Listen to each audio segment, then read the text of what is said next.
Hello, class. Today we're diving into one of history's most troubling phenomena, the rise of fascism and totalitarianism after World War I. I know these are heavy topics, but understanding them helps us recognize the dangerous political patterns that can emerge during times of crisis.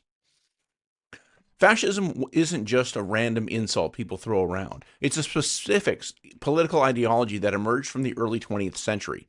The term comes from the Italian word fascio, which means a bundle or sheaf of sticks.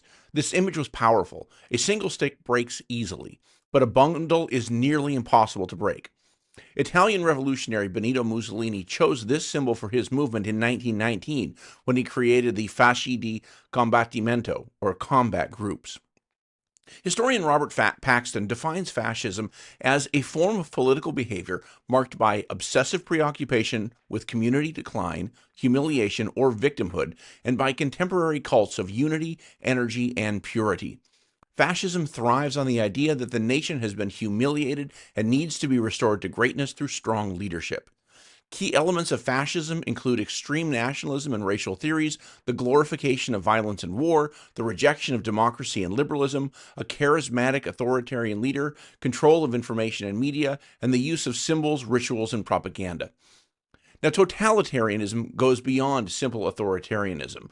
A totalitarian state, the government attempts to control virtually every aspect of public and private life. Nothing exists outside the state's authority. Not religion, not culture, not private life. Everything serves the state's goals.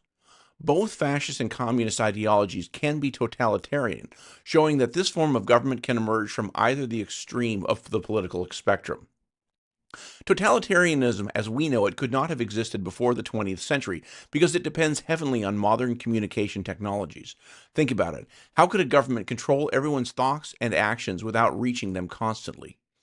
Radio became the first truly mass medium that could reach millions simultaneously with the same message. Nazi Germany understood this perfectly. They distributed affordable people's receivers to ensure Hitler's speeches reached every household. Mussolini similarly mastered the radio propaganda in Italy. The human voice coming directly into people's homes created a powerful sense of connection with the leader. Film and photography were equally important tools. The Nazis particularly excelled at creating visually stunning propaganda that portrayed Hitler as almost godlike. Powerful imagery of massive rallies, dramatic lighting, and carefully choreographed appearances made the regime seem invincible and all-powerful. Mass printing technologies allowed totalitarian states to control newspapers, textbooks, and other printed materials at scale. This meant they could rewrite history, science, and culture to align with state ideology. When children grew up reading only approved texts, they learned to think exactly as the regime wanted. The telephone network also enabled something new and terrifying: mass surveillance.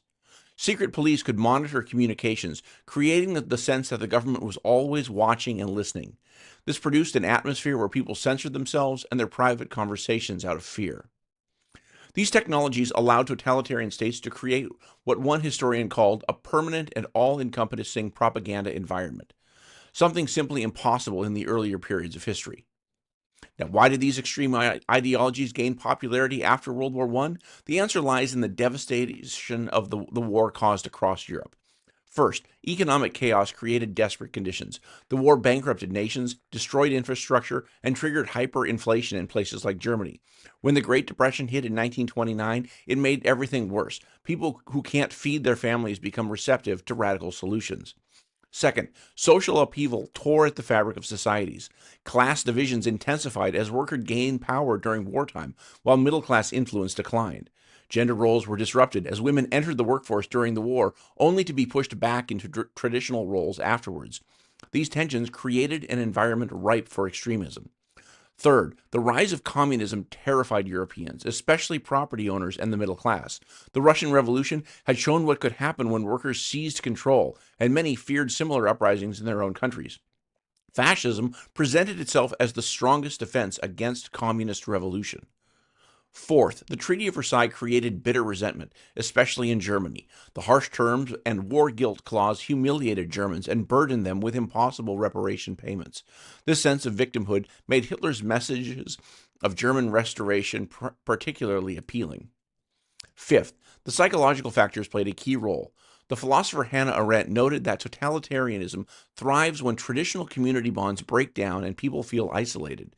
The rapid changes of modernization, combined with the trauma of war, left many Europeans feeling adrift and longing for a sense of belonging that fascist movements offered. Fascist leaders were masters of exploiting these conditions. They promised economic stability and jobs, the national restoration and pride, protection from communism, and strong leadership in chaotic times, and a sense of belonging and to something greater. For people living through this period of unprecedented instability, these promises were incredibly attractive. People were willing to sacrifice democratic freedoms for security and national pride. Next time, we'll explore how these ideologies took root in specific countries, particularly Italy, Germany, Japan, and the Soviet Union under Stalin. Thanks so much for joining.